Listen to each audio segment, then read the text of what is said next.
Hi, and welcome to the Red Team Draft Podcast. I'm your host, Alex West, and I'm joined, of course, today by our executive producer, Eustacchio Raleigh. Eustacchio, how are you today, sir? I'm doing good. How are you, Alex? I'm very well, thank you. You can follow Eustacchio on Twitter at EVRR1022. I'm also joined by our Red Team expert, Mr. Josh Earl. Josh, how are you, man? I'm doing well, my friend. How are you? I am fantastic. I'm ready to talk hoops, watch hoops, eat food, have a big Thanksgiving, watch football, watch more hoops in that order. That's what I'm doing. Sounds like a good plan. Yeah. You can follow Josh at 2RedJEarl on Twitter. You can follow me at AlexWestNBA, and you can follow the Red Team Draft Podcast and the Red Team in general at Red Team Scouting. So now we've got all of our Twitter handles out of the way. All the business has been taken care of. It's time for new business. And today we have a discussion that we've sort of been toying with in the background. We've talked about it a lot. It's something that really is near and dear to our hearts because it has become sort of the central focus of the draft. And today we want to talk about tanking and also particularly about the process in Philadelphia. And these two things, smart people come down on both sides of these things, and they really fall in the middle, and there are arguments on both sides. So we're kind of going to play some of those arguments out today, and we're going to start talking about the process, and then we're going to let that lead into a discussion for tanking as a whole. Now, we have chosen sides, and that's an important part of this, and we've picked sides prior to this. And I'm not going to spoil it, but I hate my side. So, yeah, the feeling's fairly mutual for me in a later section too. Yeah. So we chose sides, and actually, take a second to kind of step back on this and say we chose these sides on purpose. This was kind of the point in what we were doing. I wrote an article last year about December, and it was called "I Hate the Process." Well, sure enough, in this episode of the Red Team Draft Podcast, I'm going to red team my own opinion, and I'm going to argue in favor of the process. And so that way we kind of see, we get to take our branding seriously, and we get to red team our own opinions and take a look at them. So those things are going to sort of play out through the entire show. We have a lot of discussions. Josh is going to red team the process. He's going to kind of, attack the principles and the ideas. I'm going to sort of defend them. And then we're going to move into tanking, where Josh is going to be in favor of tanking, kind of take that blue team. He's making an awful face. I wish you could see it right now. All of the world could see the face I just saw. And then Eustacchio is going to kind of take that red team approach. So we've divided it up. They're not necessarily our opinions. Some of them are, some of them aren't. But we're going to do our best to argue for them. So, guys, are you ready to get this thing started? Let's do it. All right. Eustacchio, I'm going to give you the floor because you're the moderator, quote unquote, for the first section. Okay, so the process has been very controversial over the last few years. Some people really hate it. Others think it's genius. And our own Alex West is going to blue team that side of the argument. So, Alex, why do you think the process is what do you think has been successful about it? Well, here's the thing, and I think this is important, is yes, it's results-based thinking. Yes, it's taking the ends justify the means approach. But if you look at Philadelphia has a probably, I don't care about these numbers. I'm just going to throw something out there rather arbitrarily and say that they have a top 10 player in Joel Embiid.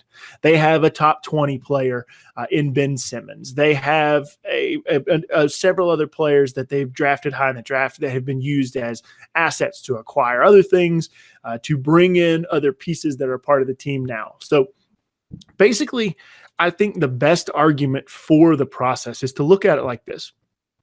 When you don't have anything, or when you're sort of in that treadmill that became almost like verboten in the early 2010s, nobody wanted to be in that 42, 40, 40 and 42, 41 and 41, that like real middle area. Nobody wanted to be there because you were the 8th seed in the playoffs. You were an early exit, and you really didn't get a lot of things done. And that's where Philadelphia found themselves after the 2011-2012 season. They were just kind of on the treadmill. And Sam Hinkie, who was 36 years old at the time, came in, and he inherited this roster from Tony DeLeo, and the core's pretty awful when you look at it. I mean, Drew Holiday has become a much better player, but at the time he wasn't tremendous.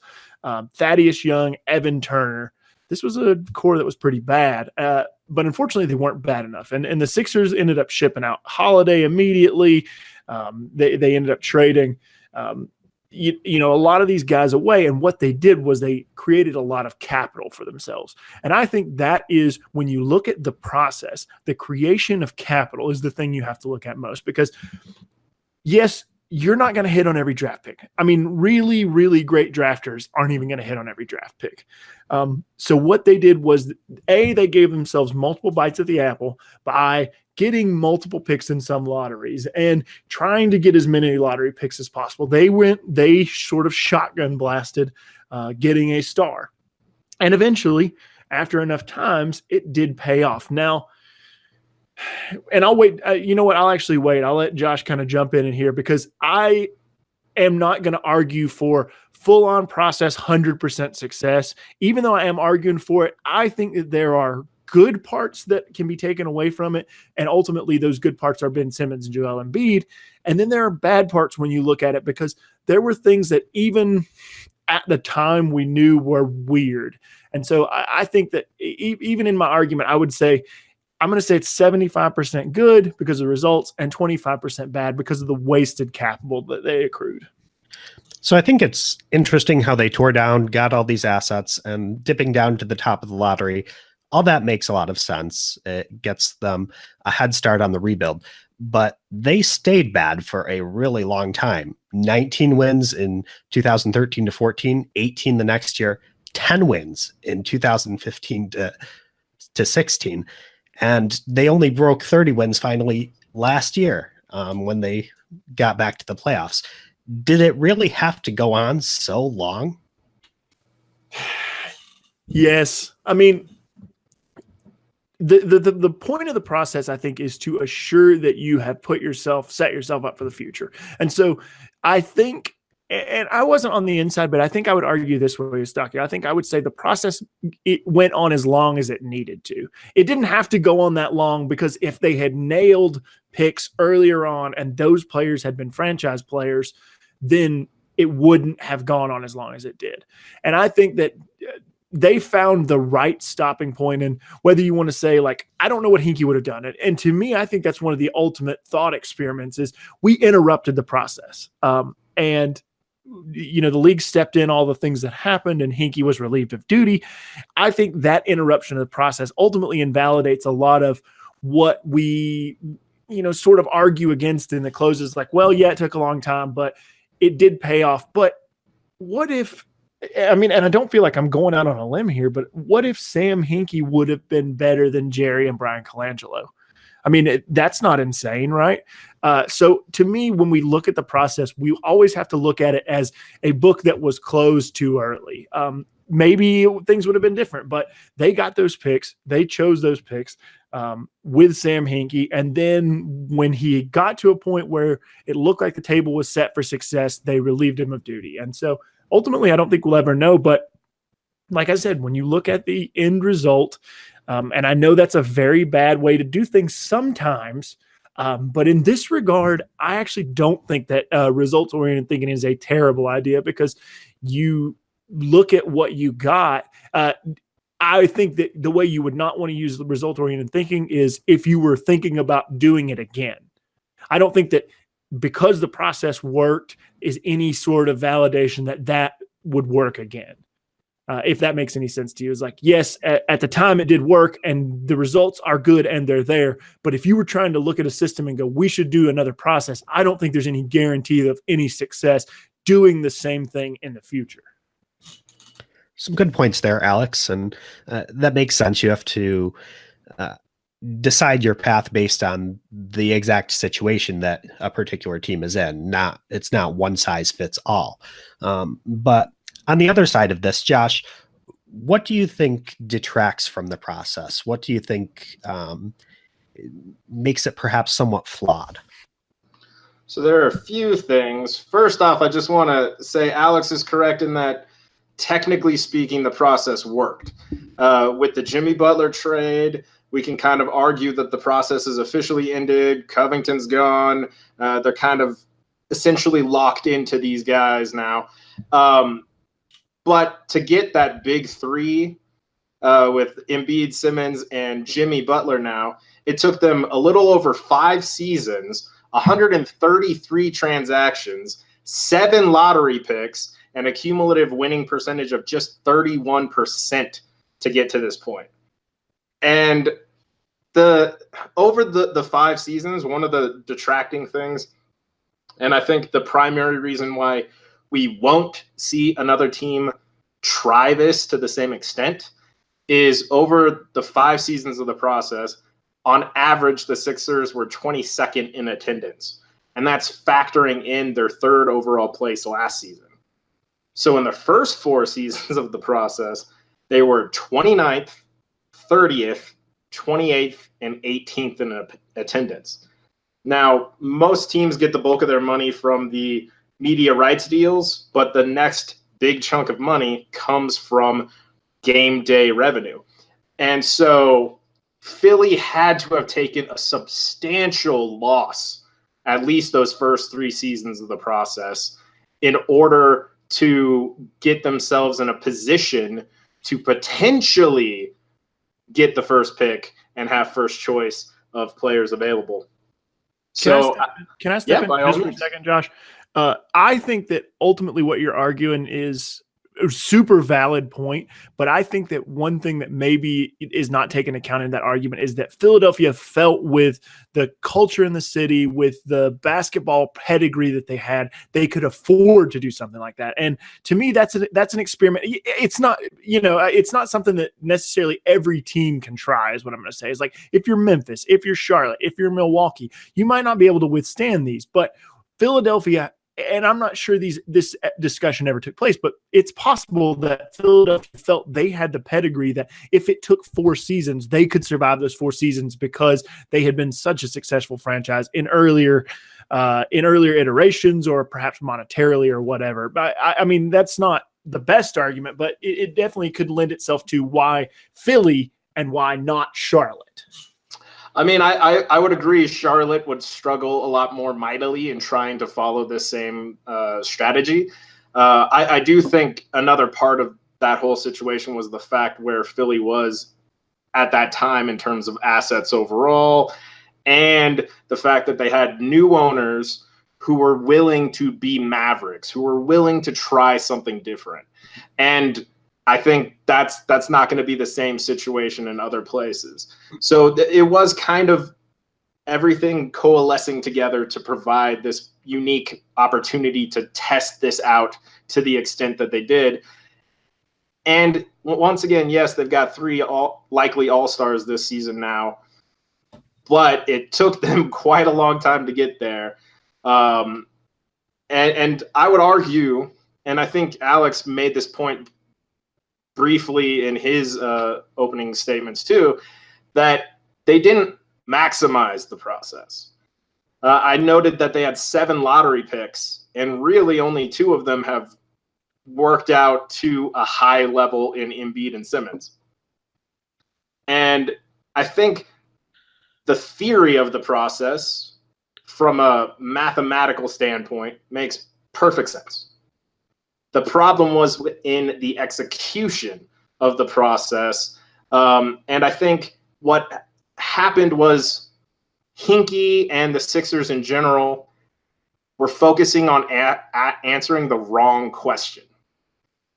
At that point, and it's understandable why they were asking this question, because at the time they were practically an expansion franchise, didn't have a core in place yet, but they were so focused on taking the player who had the greatest odds of becoming an all-star that they didn't really consider how these pieces fit together. And so you can argue that with every one of their lotto picks at that particular juncture in that specific draft, it was the best objective pick in terms of this guy's got potential to become an all-star. But probability doesn't work that way. Things don't exist in a vacuum unless we're talking about space or you're cleaning something up off your carpet. Like, everything is in relation to everything else. And the odds of Jahlil Okafor, for instance, or Nerlens Noel, or even Embiid or Saric reaching all-star heights, maximizing their own potential in a competition with 3 other lotto bigs for minutes, touches, role, those odds of more than one of those players reaching an all-star level peak were always going to be much smaller than they were on an individual level.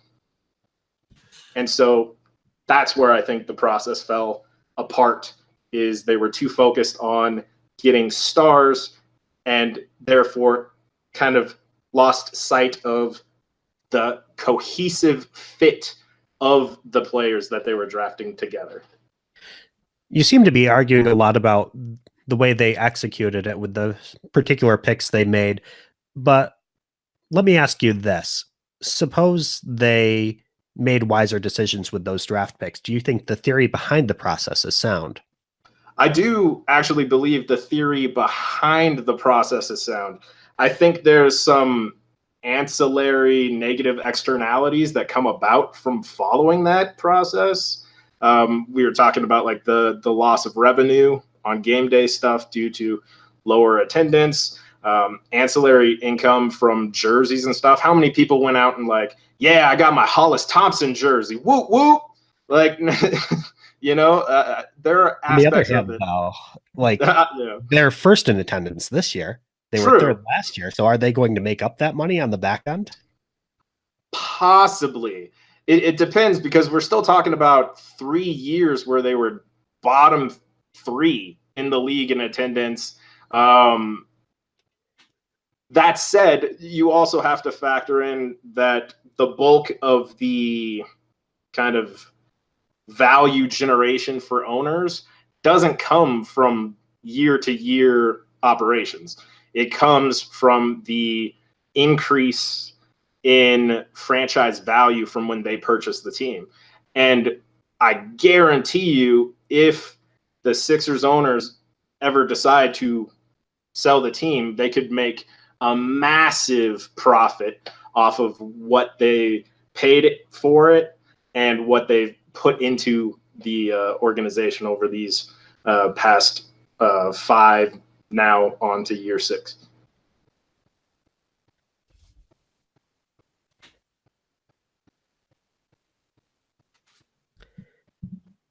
So there's a lot to take in here. The process was it covered a long period. It's finally ending. They have their core of 3 all-stars. They wasted a lot of draft picks to get there, but in the end, it seems to be working out reasonably well.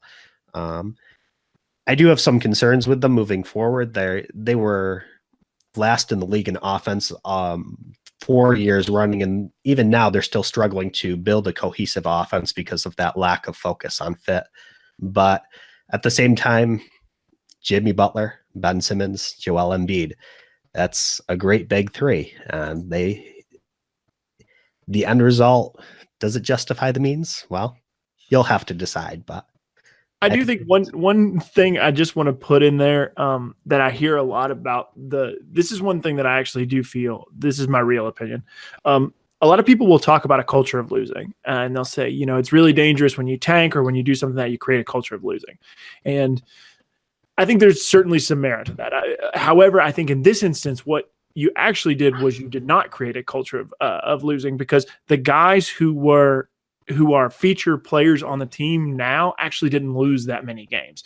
They used a series of players who were in and out, players like Jahlil Okafor, Nerlens Noel, Michael Carter-Williams, guys who aren't with the program anymore. And those guys lost a lot of games, and they kind of took that with them. And so I think one thing that you have to hit upon when you say that is the Sixers, while the Sixers lost a lot, Joel Embiid and Ben Simmons didn't particularly lose a lot. So that's an argument that I've heard against the process, which in just that little niche corner case, I actually don't think that's as true as it's sort of laid out to be by a lot of people who will say, well, this is, the problem with the process is A, B, and C. And you'll hear losing culture a lot. And while I'm not a process fan by any stretch of the imagination, I kind of totally side with Josh in that, like, the procedure of the process was correct. The execution of the process was wrong. But that was one point I did want to get in there really quickly, was the culture of losing argument that people make a lot is not quite as sound as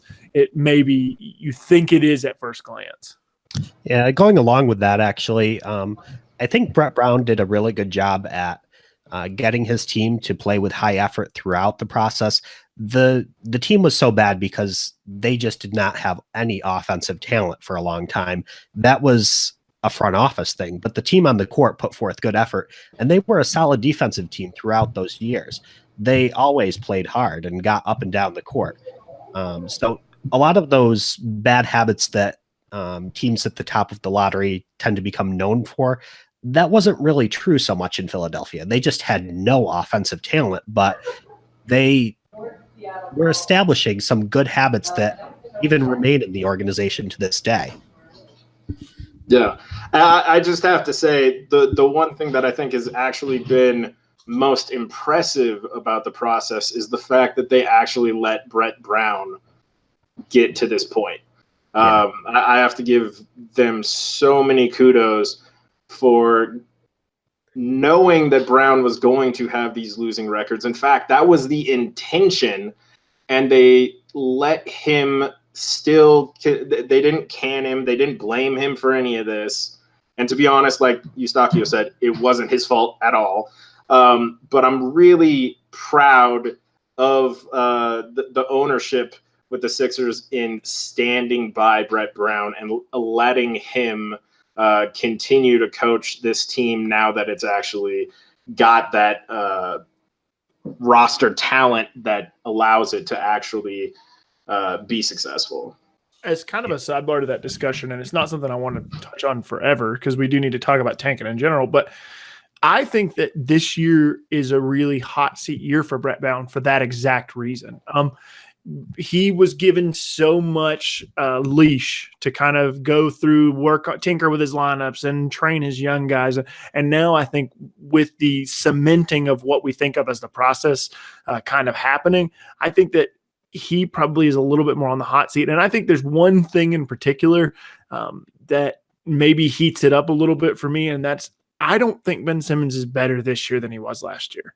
And I know that's just sort of way out there and like not what we were talking about at all. But when you said that, okay, Brett Brown went through all these things, I think that ultimately if Ben Simmons becomes a player who, if he ends up disappearing for stretches, which is something that's happened since Jimmy Butler's come on and sort of taken, he's not a great off-ball player. They brought on Jimmy Butler, a guy who handles the ball a lot. Simmons is going to have to do something, which is, I know we went way into left field, but I think that the fact that Simmons is not coming along, he progressed at such an astronomical rate that first year. And I think we always think like he's just going to go up and up and up and up forever. But he sort of plateaued a little bit. I mean, maybe his grade went from like a 85-degree grade to like a 45-degree grade. And so it just sort of comparatively plateaued. But to me, he's not as improved as I thought he would be at this juncture. And to me, I think that makes Brett Brown's seat a little bit warmer, particularly when it comes to the playoff outs. Like if it's noticeable that Simmons can't do things off the ball or can't be effective for stretches of the game while Butler's kind of running the offense, I think that sort of comes back on Brett Brown, rightfully or wrongfully. Yeah, you may be right about that, but I don't think, once again, that this is Brett Brown's fault. This is, once again, the Sixers front office not thinking through how what Jimmy does best, it overlaps with what Ben does best, and Ben is not an off-ball threat in any way. So even with immense staggering, those guys, given how important they are to the team, they're going to play big minutes together. Yeah, that lineup, if you don't have at least three shooters around those guys, it's going to be tough to navigate. And the Sixers maybe have 3 shooters, period, on their roster right now. And I'm not assigning blame, Josh. Like, I'm saying, like, I'm assigning blame to the Sixers front office because personally, I thought this was obvious when the trade became news. This was going to be a potential issue, and the Sixers front office should know that for sure. For sure. And like I said, I'm not assigning blame. I am saying that ultimately, now that he has run out all this leash and he lived through the process, now that they are beyond that growth step, they're on to like contention step. I think his seat may heat up, right? Like I said, rightfully or wrongfully. Okay. So that is the process concluded. I don't know if we settled anything except for that our opinions aren't necessarily what we argued for. But we're going to go on and sort of take an approach, talk about tanking as a whole. Tanking is something that I think that smart people are sort of divided on. You obviously have seen success in it in Philadelphia, but we've also seen failure in it. And like in Orlando, Orlando's picked, I think, in the top 5 in the past 150 drafts, and they haven't done anything with it. And so there are stories on both sides. So we're going to sort of talk about the in general approach of what does tanking do well? What does tanking help you set the table? And I think ultimately, most importantly, what is the limit for tanking? Like what do you have to achieve in what sort of timeline to see success or to move forward? And let's start with Josh. Josh, you're the blue team. You're going to talk about the sort of the pros of tanking. So go ahead with that. I'm just going to preface this by saying this physically hurts me, but there are some pros to tanking as a strategy. It does make sense in certain ways. First off, rookie scale deals are highly cost effective. For example, DeAndre Ayton, the number 1 overall pick this season, he's making a little over $8 million, and the overall average NBA salary this season is a little less than 7.5. So the number 1 overall pick, and you know, regardless of how you feel about Ayton, production-wise, his production on that constrained rookie scale deal is likely going to exceed league average and yet cost just about the same. So that cost efficiency of rookie scale deals is really big for a team in the sense that you are able to provide some impact value on the court at a lower price point, which allows you more space in terms of the cap to bring in other impactful players as well.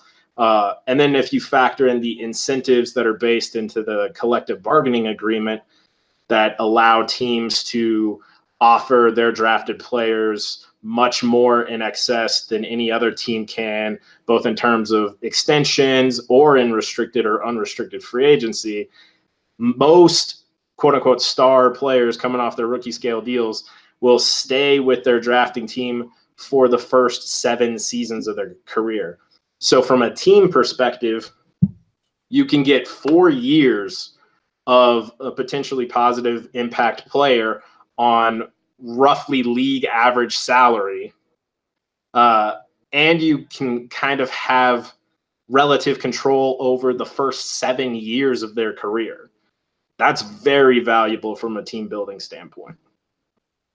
And then I got to shout out my good friend Eustacchio and my colleague and my opponent in this particular debate in his first Draft Thoughts column, Building a Championship Mindset. He noted that in the 39 years of the three-point era, only 2 NBA teams that won the championship did so without drafting one of their foundational players.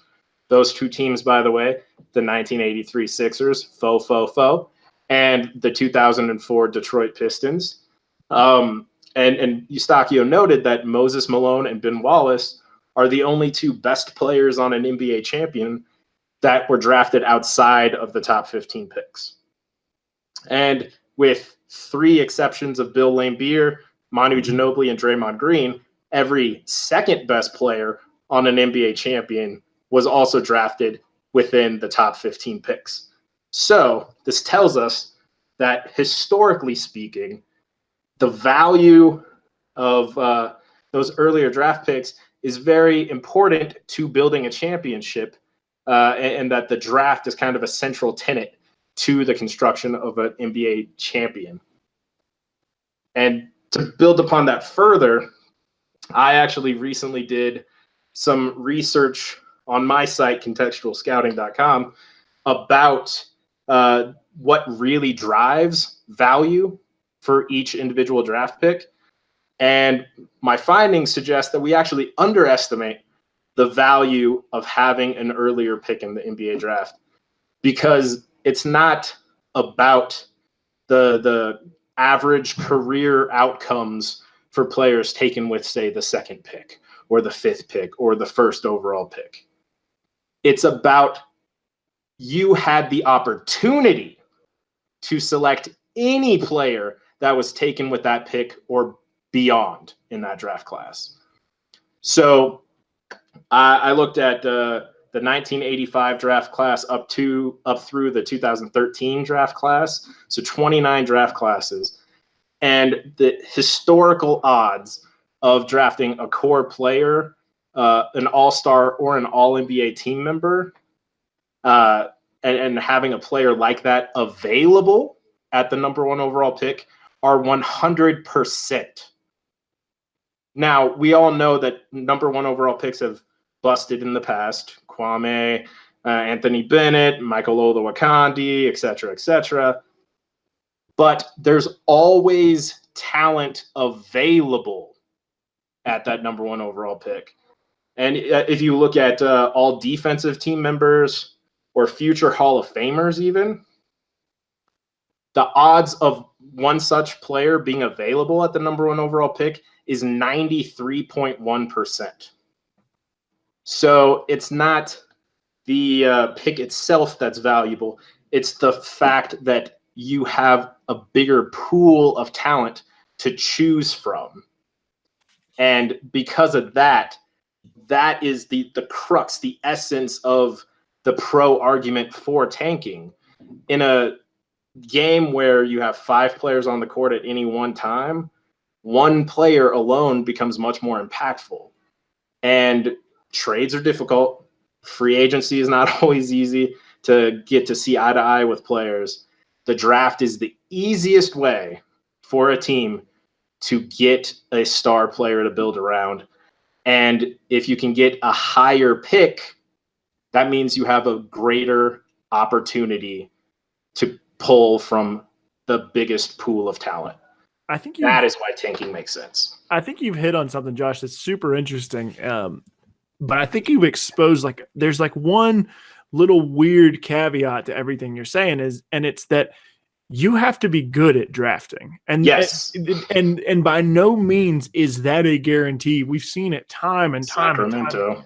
Yeah, exactly. There are so many teams that have had chance after chance after chance and blew it. I think one of the interesting parts of that argument is you're 100% right. Everything you laid out there is true, but you have to take into account that you could hit that. And I think that that's not necessarily a foregone conclusion with a lot of these teams, because we talked about it with the Sixers, going back to it. They did not take into account what they had. It's like they wanted to draft the best player, the player with the most chance of being an all-star, the most chance of being a Hall of Famer. But when they did that, they didn't take into account what getting a player from where he is now to all-stardom takes X amount of things. It takes culture. It takes teammates that do this. It takes team fit that does this. And I think that one of the things about that is, if you don't sort of weigh those factors into picks, like if you just pick the best player or whatever, you sometimes, if you look back, which draft was it? I think it's 13. You could argue that Nerlens Noel was the right pick. You could argue that Michael Carter Williams is the right pick. But they didn't have team fit, and they didn't build on top of that team fit. And so it just became this snowball of problems. And I think that's the one little hitch in everything that you're saying. While principally it's very sound to do that, you do have to nail those picks. It's kind of like shooting to me. You can have stellar shot mechanics, but you could have shitty shot selection and therefore you wind up being a bad shooter overall. Yeah. It's really a two-pronged thing. Like you mentioned, not only do you have to have the opportunity, you have to actually, execute on that opportunity too. Okay. So let's flip it over and talk to Eustacchio. Same, we're going to talk about tanking in general. Eustachio's taken the more red team approach. Eustachio, take the floor and guide us through. While a lot of what Josh said is principally true, there are certainly flaws to this method. Yeah, I'm certainly not going to play down the value of the draft or those high draft picks. They're one of the most valuable assets in the sport. But at the same time, I think there's a reason why we see a lot of the same names at the top of the lottery year after year. And it has to do with some of the systemic problems involved in tanking. And Josh mentioned my article where I talked about building with a championship mindset. Most of those guys were drafted in the top 15 picks, and a lot of them in the top 7, top 5. But at the same time, something I didn't mention in that article was that over 50% of the best players on best 2 players on a champion in the 3-point era, they were in their 9th year or later in the league. So we're talking guys past their first contract, past their second contract, onto their third contract. If you aren't building a good culture with your team, you aren't getting that guy for their third contract. They're probably asking for a trade sometime in their second contract. So it's not as straightforward as just drafting a Hall of Fame player in the top 5 and boom, you'll have a championship team down the road. Most champions, they dip into the lottery at some point, secure a foundational player, but then they start building in a constructive way to improve their team, to get out of the lottery and take steps towards that championship core. It's a progression rather than something they repeat year after year after year, taking top 5 dart throw after top 5 dart throw. Very few of those have worked out. And one of the reasons behind that, tanking for an extended period, it can build a self-defeating culture within a team.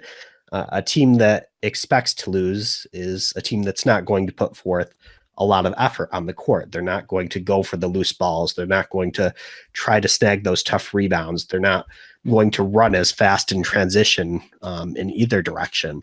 And it also encourages bad habits. If there's not enough spacing on the team, there's going to be worse shot selection. So that young star point guard that you're hoping to develop may end up taking 40% of his shots from mid-range when you'd prefer him to have more of a Morey ball short shot profile.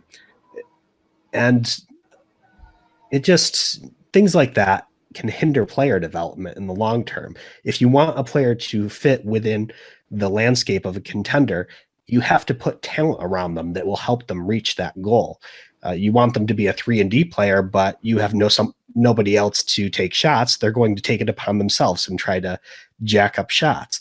If you aren't running modern offensive and defensive schemes so that you can lose games, if Byron Scott's overseeing your rebuild, for example, in Cleveland, it's not going to help build habits that will serve that player later on when you are trying to make the playoffs, to win series in the playoffs, and to eventually win a championship. So although the math behind tanking is sound, even with the lower lottery odds, it's only 14% for the top 3 now. And it's the top players make more now. Ayton, he has a 4-year, $40 million contract, which is quite a bit for someone on their rookie contract. That's above average for an NBA player. But despite those higher salaries, despite the lower odds, the math still makes sense to a degree. That said, all these peripheral things that surround it end up making most tank jobs fail. Teams get stuck in this perpetual cycle where they just are in the lottery year after year. Orlando is a great example because they have no spacing to develop the talent they have. Victor Oladipo left there, and now he's a superstar leading Indiana. But would we have ever seen that player emerge in Orlando? It's hard to see it coming about with a front court of Gordon and Biyombo was there, and they had no spacing to allow him to get to the rim. Would it have ever happened? It's hard to say. So these self-defeating cycles are why, even though I like the math of tanking, I don't like the process of it. I think the one thing that comes out of all the things that you said is that a lot of what makes tanking bad is compounding mistakes. That you even said as much that you agree with the math of tanking. So I think that there is a smart tank and there is a not so smart tank, and then the not smart tank is probably more process like, which is you're taking the best player available. You're not examining fit. You're not doing X, Y, and Z. You're not trying to create a culture. You're not trying to create fit. And I think that one of the things that, that could sort of shore that up, and not 100%, because I think that luck factors a huge, huge part into it. I wrote this a year ago, and I think it's true. I wrote it in the article where I said, therein lies the greatest unknown about tanking. The draft is an uncertain method of talent acquisition. Even if you lose the most games, you might not get the best pick. Even if you get the number one pick, the player might not be any good. And if the player is good, he might not fit into your system, and so on and so on and so on. And so there are many, many levels of, you have to be lucky, and also you have to minimize these mistakes. You have to find players that fit together. And I think that when you sort of look at those things in conjunction, what you see is it's pretty difficult to tank successfully, because even if you do make the right decision 100% of the time, everything doesn't pan out the way you want to. And I think that you have constructed a good argument on both sides of this, because Josh, I think you're totally right. I think the principle of tanking is sound, but because so much of it is left to chance and decision making, it's so very hard to navigate that river.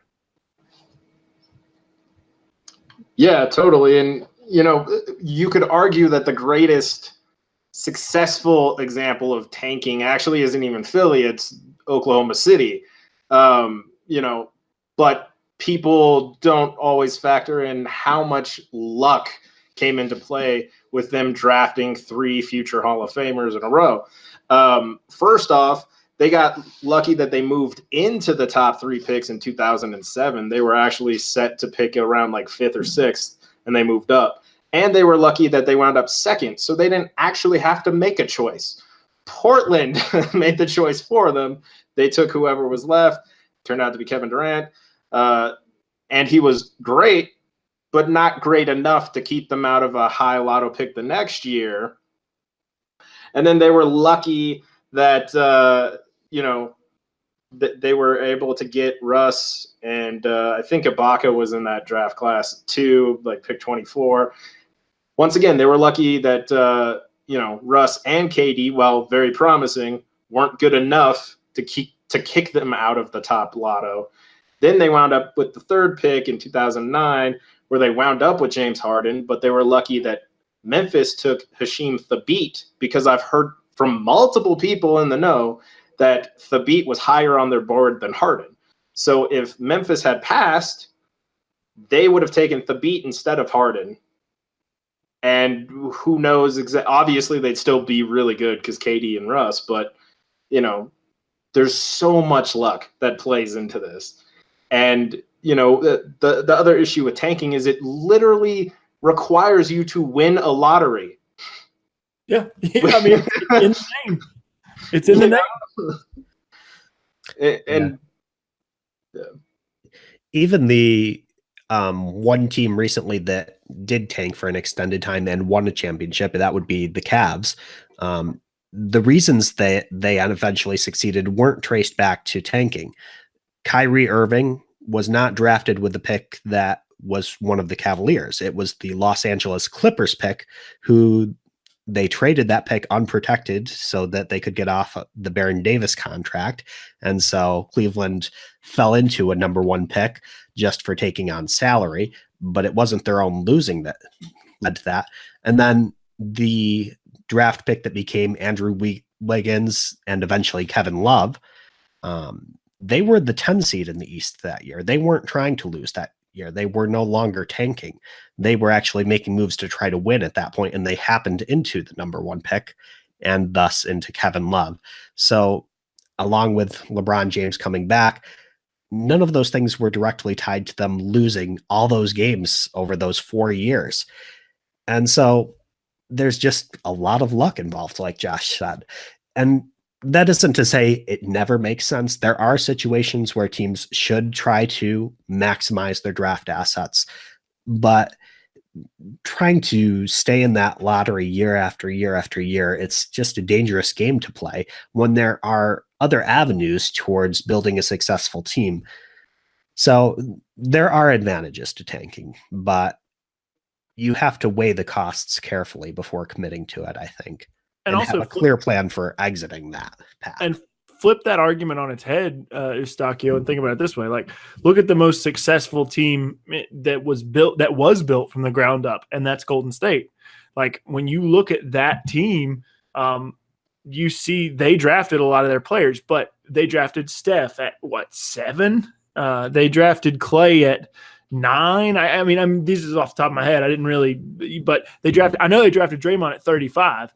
And so these are players that weren't in the top 5. And ultimately, okay, I just got the word from on high. Steph was 7th. Barnes was 8th. Clay was 11th. And Draymond was 35. So not a single pick in the top 5 in that group. And they went on to be one of the most successfully home-brewed teams we've ever seen. I mean, pre-KD, obviously, and maybe post-KD as well. We'll see. But this is a team that didn't go through the tanking process. They sort of ran the treadmill a little bit, and they were really, really good at what they did. And ultimately, they got lucky a lot of times, but here they are. So I think that's something you have to take into account as well. Yeah, and I'm sorry to do this, Alex, as you are a Celtics fan, but there is also the concept of not just, full-scale tanking for multiple seasons, but the single-season tank, which admittedly the Warriors actually did in order to maintain the pick that became Harrison Barnes. But another great example, and once again, I apologize, Alex. Don't do it. Is the 1997 draft class, which maybe featured, one of the best players of all time, Tim Duncan, as the number 1 overall pick.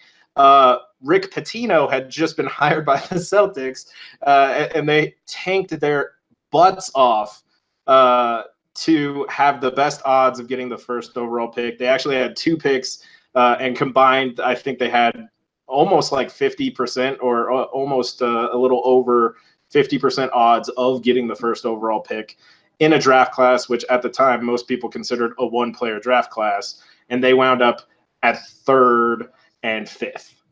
Don't worry, though. I take solace in this, Josh. I never worry about it because I know that Pitino would have traded Tim Duncan for like Derek Coleman or something. So I never have to worry. I never trade Chauncey Billups in his rookie season. Exactly. He traded Joe Johnson in his rookie season. He would have been like, I got to get 28, 29, 30-year-old Derek Coleman so we can make a run at it. So I mean, why wouldn't you? Yeah, exactly. So he would have traded one of the best forwards of all time.